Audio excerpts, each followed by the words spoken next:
என்கிட்ட ஒருத்தர் இந்த கேள்வியை கேட்டாங்க, நீ எப்போ ரொம்ப ஹர்ட் ஆவ? ஒருத்தர் உன்னை விட்டுட்டு போயிட்டாவா இல்லை உன்னை மறந்துட்டு போயிட்டாவான்னு. அதுக்கு என்னோட பதில், தேவைப்படும் போது மட்டும் ஞாபகம் வர்றதுன்னு சொன்னேன்.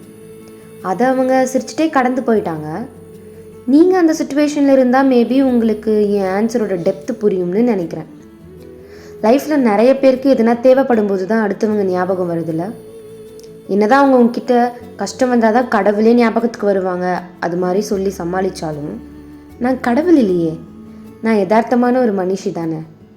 பட் இது மாதிரி இல்லாமல் ரொம்ப ரேண்டமாக, உன்னைய சாப்பிட்டியா, ஸ்டோரியில் நீ இன்னைக்கு அழகாக இருந்த, உன் ஞாபகம் வந்துச்சா அதனால தான் கால் பண்ணேன், சேஃபாக ரீச் ஆகிட்டியா, வெளில போயிட்டு வரலாமா, ரொம்ப நாள் ஆச்சு மீட் பண்ணலாமா, ஐ ஆம் தேர் ஃபார் யூ, உன்னால் முடியும் அப்படின்னு நமக்கு அன்பை அள்ளித்தர உள்ளங்கள் கிடைக்கிறதெல்லாம் வரும். அப்படி உங்களுக்கு யாராவது இருந்தால், to take them in this reel and say you are my அன்பு உள்ளம். யோசி, புரியும்.